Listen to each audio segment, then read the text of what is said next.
Hello everyone, welcome back to the workshop. So, today is my finish up day of this little lamp project. Now, I said in the last previous video when we did the assembly of the lamp that I was going to go over some of the things I did to finish it. So, I'm going to start with that. The things that I did to finish this is I ground anything that needed to be ground, and then I sanded, and then I wire wheeled. And I tried my best to make sure everything was at one consistent shine, as you saw in that last video. Everything was wire wheeled up. Very good. If you haven't watched the whole video series on me making this, I'll try to put the links in the description to all the videos of making this whole lamp if you're coming into this in the future. But for all you guys that have been following along, you know that I had all this wire wheeled. Well, the next thing that I did is I came in and I actually torched this whole thing to take and bring out that kind of that baking steel blue, I like to call it, or a frying pan or skillet like that. Pretty much heat blued the whole entire piece, okay? And then I focused brass brushing on just the highlight areas. Just the areas like on the edges, things of that nature, just on the tips of the bloom here, and just the tips here. You do not want to get carried away. Now, personally, and this is my own personal styling, you do not want to get carried away with too much brass brushing, as you can overpower the piece, or you can highlight areas that necessarily don't need to be highlighted. Now, that's purely a styling choice, but it's what I feel looks best. You want to give pop and volume to the piece. I mean, it's already got a lot to look at, but it's those extra fine little finishing touches that really set it apart. I'm trying to come here, make sure we're still in shot. Yeah. So I'll try to get some finished photos of this when it's all completely done with a really nice camera. That way you guys can see the whole bit and put them at the end of this video. But today, what we're going to work on, so that's how I did all my finishing on this. Nothing to it, just heated everything with a torch to where it was one even color after everything was wire wheeled real heavily. And yeah, that's pretty much the finish. Now, one of the things I went over in the other video is the fact that I don't like any of my welds showing. So if you look at the top here, it's kind of, I could have done a little better job at fitting that on the top. But there's no weld on top. You can't see any of the welds down here. You can see just barely a little bit, but everything's welded from the bottom or from the inside of the cup. Let's see if I can get this. There you go. You all can see that right down in there. This way it keeps the design very clean, and that's what I was looking for. Yeah, still in shot. Sorry, I got to keep checking. This phone has been doing every now and then where we're doing autofocus. But anyways. So, like I said, so that's really what I focused on. Now, as far as a finish, I went ahead and painted this. Now, there are some guys that they don't like paint. They absolutely abhor it. In my line of work, I need to focus on the customer and what is going to be easiest maintenance for the customer. So I pick finishes that relate to that. Now, every now and then I'll have a customer very specifically say they don't want it painted, they want it to have a natural finish, and therefore I go with the traditional blacksmith finish or an oil-based finish of some sort, or wax, depending on the application. You can do whatever you like. Just know that whatever finish you apply is going to apply essentially a filter, so it will change your colors up a little bit and it'll look a little different. So I always use a Rust-Oleum crystal clear enamel finish, and it gives just a little bit of sheen to it, and what I have found is shiny cells. Shiny cells. Woo! Man, say that 12 times fast. So that's the preferred finish by me. You guys can do whatever you like if you're making products of this nature. But it holds up really well to both interior and exterior conditions. And, you know, it just gives that homeowner, a worry-free item that for the next 20 years they're not going to have to worry about doing anything to it. And that's what we want. Maybe longer than that. I don't know. I haven't been in business longer than 20 years, so I've only been in business for 6. So we'll see in 20 years if I'm right or wrong. Anyways, so that's it about finishes. I just figured I'd start the video with that. So today, the project at hand is we're going to turn this thing into a light. Right now, it's just a nice flower sculpture. It's not really a light or a lamp. And we want it to be a lamp. So I'll do a bad thing and cross over the camera here. So we're going to run this type of light bulb, or at least I think we will. Now on the packaging, it shows not to have this upside down, so I'm not sure why they say that, but I like the look of this light, so I'm going to try for this. There's other bulbs that I've got that I can put in this that don't have any direction. They're multi-directional, and we will give that a shot and see how that goes in the future. But one thing I'm going to put out, and this is going to be my disclaimer of this video. Anytime you are working with electricity, you need to be sure you know what you're doing. Electrical is nothing to play with, and if you're going to market it as a product, you have got to make sure that it's up to industry standards. Okay? So what I'm doing in this video is one way of just creating this lamp. This lamp is essentially for myself. I don't plan on putting this one up for sale. Now, I'll put a picture up of it as an example of what I can do for my ironwork, but the next lamp I create that will be like this, it will be up to industry standards for code purposes. If you're not sure about electrical wiring, talk to an electrician and have them figure that out for you. The last thing you want to do is create something that's a ticking time bomb that's just going to burn somebody's house down at some point in time. That's the last thing you want to do.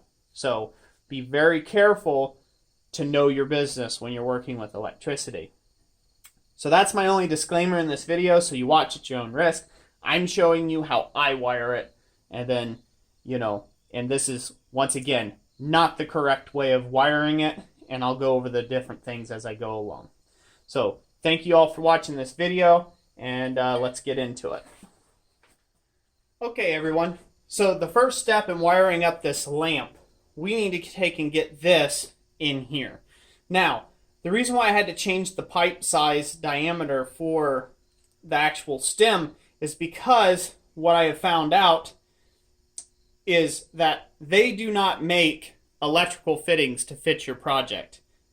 They make electrical fittings to fit their own needs, and you fit your project around those. Now, I'm doing this in hindsight, so I've had to do some little modifications. I've had to sand off a little bit here to get it to fit inside the pipe. But essentially what we're going to do is we're going to put this back in here like so, and it's going to get epoxied into the hole. Now, I hate using epoxies and glues and things of that nature. I'd rather it be just straight up. But essentially it's going to get epoxied into this hole, okay? After we pull our wire up through. We're going to pull our wire from the base of the lamp all the way up through, wire it, and then pull that back to where that can be epoxied in the hole. And once that sets up, then we can put our bulb in, no problem.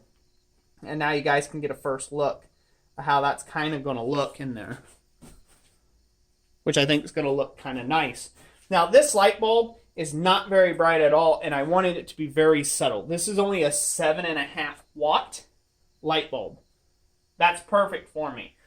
And that's what I want. I didn't want it to extend real far past the actual petals here. I wanted to create a very nice, natural kind of light out of it in a dark room. A very soft and subtle light.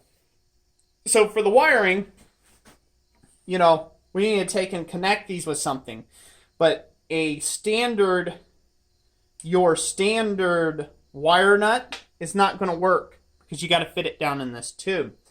So what we will do is we will go ahead and bring the wires up through. We'll strip them, and I'll show you how we'll solder these and then put heat shrink tubing on this to make this one complete piece that won't get any sort of electrical arcs or anything between them. That way it's insulated. These are insulated, and it makes a really nice smooth completed wire that we can feed down through there. So let me pull the wire through the base. It's going to go much like you think. This hole goes all the way through. This pipe goes all the way through the base. And so I'm just going to take and push the wire in from the base out through the top, and then I'll be right back with you when we're ready to solder this up. Okay, everybody, I lied. You're going to have to listen to me talk a little bit more because I think that you'll all find this handy. So I tried to just shove this wire all the way up through, and what's happening is it's getting caught in this bend. That happens a lot of times when you don't have a stiff wire that can be pushed through easily. So when that happens, you have to take and get yourself some lacing wire or a fish tape, what they call a fish tape. And now a fish tape is essentially just a really thin wire that you can run down through the pipe first, okay? And so we're going to mock us up a little fish tape here. I didn't have one long enough. This is just lacing wire. It's like an aluminum lacing wire that I keep around the shop just for tying things, projects like this and whatnot. And all we're going to do is we're going to go ahead and just wind these things together. I hope you guys can see that. Yep. Okay. And so there's nothing special about this wire. All we're trying to do is wait for the plane to pass.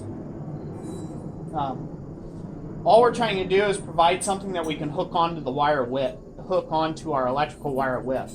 So we're actually going to start this in at the bend and push it to the end, which should make it a little easier to go, I think. I can get the push just right. There we go. Now she's going.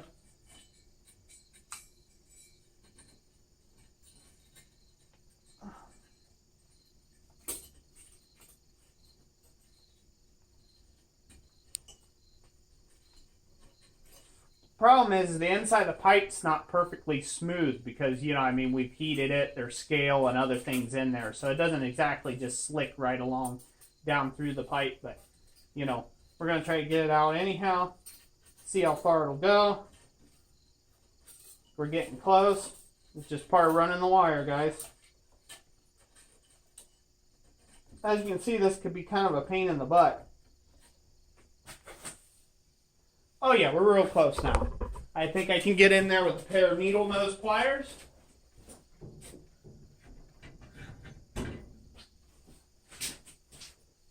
And get that wire. Pair of needle nose. Reach in here and grab that wire. Just like so. Okay? I just wanted to show you guys this little technique of wiring this for those that don't know how to do this sort of thing. And now we're just going to wrap this. I'm just going to wrap this around this to where it can't come loose. Wrap it up good. See me spiraling it there. It's kind of hard to figure out the right camera angle for this when I was doing this. But we're going to go with this camera angle and see how it goes. So that should have that held enough to take and pull that through the lamp now. When you're doing this, you want to feed at the same time you're pulling. If you just do all pulling, what you may end up happening with you is you might just pull it loose. So you don't want to do that. Take off the lacing wire, and voila. It's been threaded through there. So you get rid of the lacing wire, and now we're ready to solder. So I'll just pull these apart a little bit, and then I'll be right back with you when I've got the soldering kit set up. Okay, everyone. So, got all my soldering stuff set up. So the first step in soldering these wires, we're going to go ahead and make sure that this is a stranded lamp cord wire. We're going to go ahead and make sure that it's spread out just like you see here on both sides. Okay? Make sure those are all nice and spread out. Now, the important thing to notate, on lamp cord wiring, there's usually not any sort of nomenclature on them as far as telling you which side's going to be what. And so this is something you'll have to figure out at a, after you get wired, what goes to what on what pin. You have to do that with a meter. Some cases it doesn't matter. You can plug it in either way, but just refer to an electrical book, handbook for that information. I won't be putting that in here now. So we've got essentially our power supply done and ready. We need to do the exact same thing to our socket.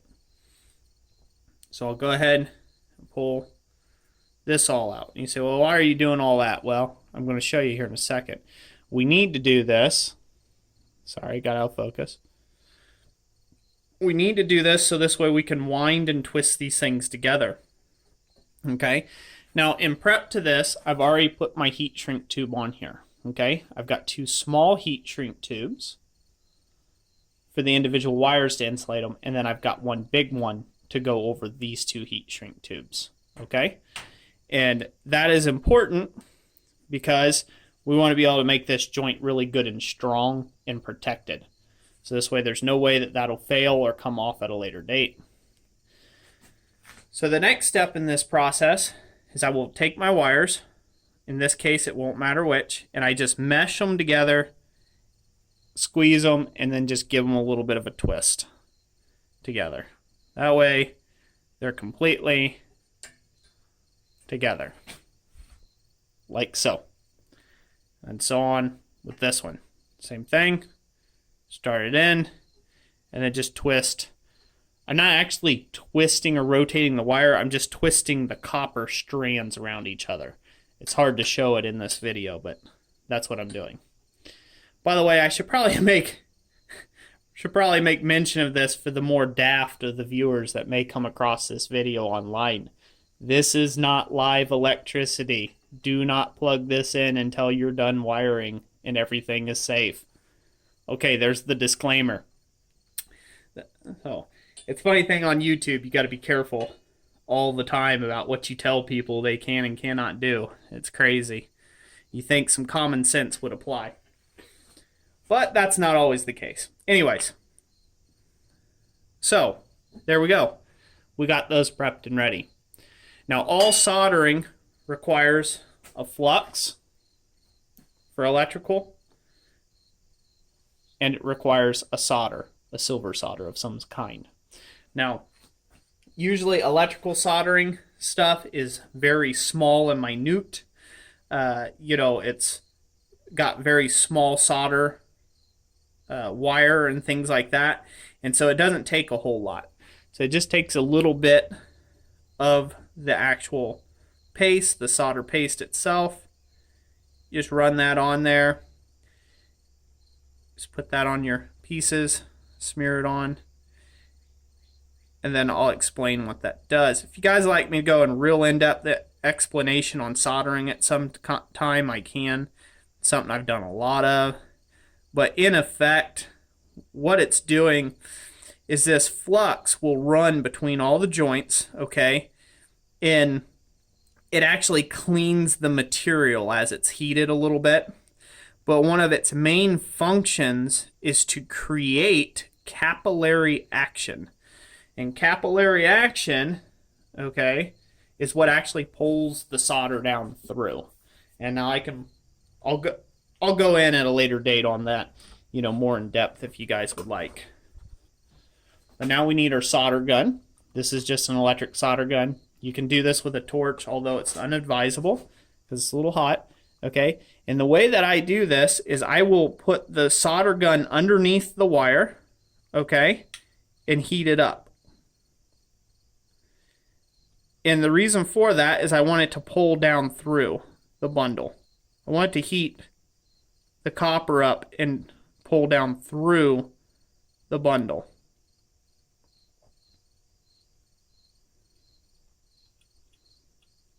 I might get a little bit of solder on there just to get things started. Hard part is holding it and showing you guys here. So let's see if I can do this.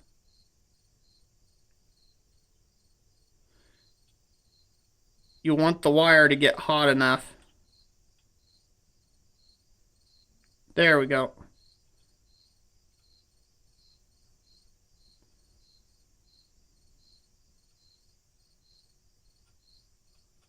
and that's soldered.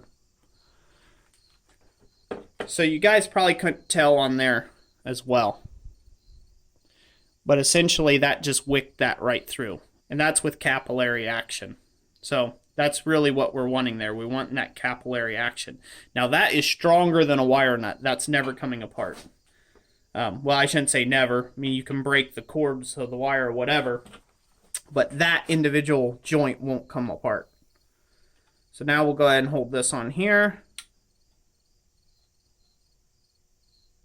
This is odd. I've never done this for a camera before.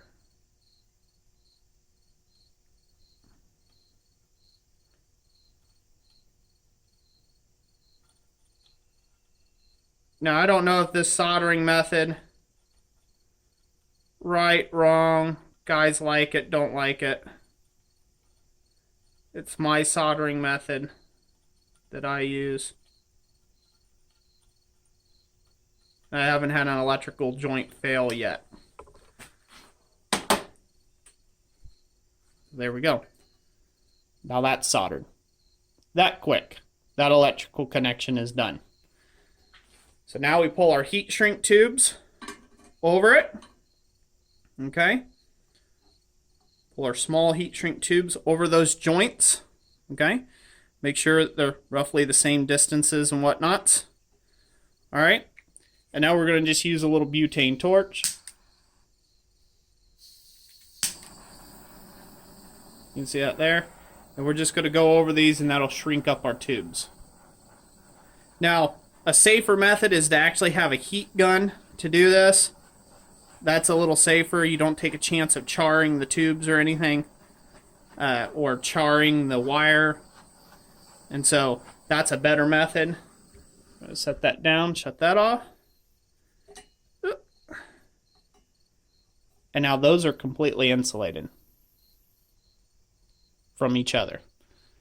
Now we'll pull our big heat shrink tube over the top with those two, and we're going to make that bond very nice and done.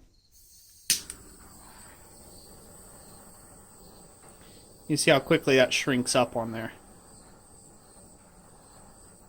So that's what we want. We want it to pull out all the wrinkles, or kind of get slightly wrinkled.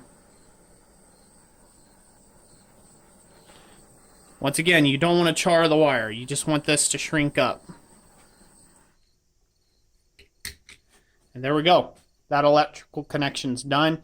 And as you can see, it's very smooth. Now we should be able to pull that back down through the pipe, just like so. And we're good to go.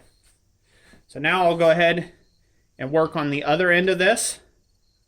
I'll just go ahead and epoxy that in the hole. And then I'll come back to y'all when we're working on the other end with the switch. Here's what I did. So I've got this all done now. This is epoxied inside this hole. And as you can see, it's kind of got some of the white. This was a white epoxy. It's all I had. I'm going to end up coloring that in a little bit later. So this way you won't see this big goop of white epoxy there. Couldn't really think of any better ways of actually attaching that. Like I said, I'll do things differently in the future. With some commercially made products. I was just adapting this to what I have already forged. So, the real big thing I want you to take away is right here at the base. So I came out of the bottom end of this pipe here, and then I went out a little small, what I call like a little rat's hole, to come out to the actual switch that turns it on and off. Now this is just a splitter switch, so you don't actually have to clip the wire in two. Essentially, the neutral continues on through, and you just pull loose the power cord wire, cut it, strip it, and put it where it's supposed to be, and there's two pins that actually secure it there. Now, depending on what type of switch you use, that'll be different. But I chose the side with lettering to be my power side, or my line, and I chose the side without lettering to be my neutral. And I've got it all plugged in here. It's got a fairly long cord, and we can turn it on. You see it lights up, off, on, off, on, off. So yeah, pretty much it. So I want to leave you guys with some finishing thoughts here. Like I said before, you want to check with your local, building codes, things like that. You want to adhere to all electrical code. especially if you are going to take and be doing this for a customer or a client. Last thing you want them to do is have an electrical fire and it was because of your lamp. So since this I'm making for myself and I'm just making it as a presentation piece for Quad State, it is fine how I've wired this for right now because it's not going to see heavy use besides anybody but me. Now, that being said, anywhere that this wire has a chance to take and grind or rub against something, there needs to be an electrical fitting. Usually it's a plastic connector that snaps in, and that would stop this from ever rubbing around sharp edges. As you can see, that could cause it to short out. And then this is definitely a no-no. So there would have to be a rubber boot or a connector at the exit of where the wire goes through as well. Now, here in the USA, these are actually essentially kind of illegal to, this isn't to modern day electrical code. They provide this stuff at your Home Depots and your Lowe's and things like that so you can fix what you already have. So therefore it gets around the law. But if you are making or manufacturing something new, you have to adhere to electrical code. And the electrical code in the United States of America is you must have this ground loop protected. It has to be protected via ground. That means the body of the sculpture needs to be grounded, and it needs to have a direct path back to ground through the household wiring system. So this little lamp thing here would never pass. So you take those things into consideration when you're wiring stuff. Proceed at your own risk. If you're making it for yourself, you can make it however you like, but you can't complain if you burn your own house down. So that's just stuff to think about. And, you know, I'm going to take and do some glamour shots. I think this thing's really came out really beautiful for what for the amount of work that I've put into it. This has been kind of like my evening project for a few evenings now, and only getting a couple hours at a time to work at this. You know, so I've got some more finishing work to do. I have some more painting and things like that to accomplish. But I will try to put some end screen, you know, pictures of this from a couple different angles, you know, so you guys can kind of see it in action and things like that. But anyways, I hope you guys enjoyed this video series. If you did, give it that thumbs up. If you didn't, give it the thumbs down. Either way, don't care. I made it because I enjoyed it. I really greatly appreciate the guys who have been enjoying this series, and I hope you guys have found some of this information helpful or informative. And hopefully this will inspire you, everyone out there, to start taking on different projects and think of what you can use blacksmithing and fabrication and all these different things that we have available to us nowadays to really create something beautiful. So thank you all for watching. God bless you, and we'll catch you on the next one.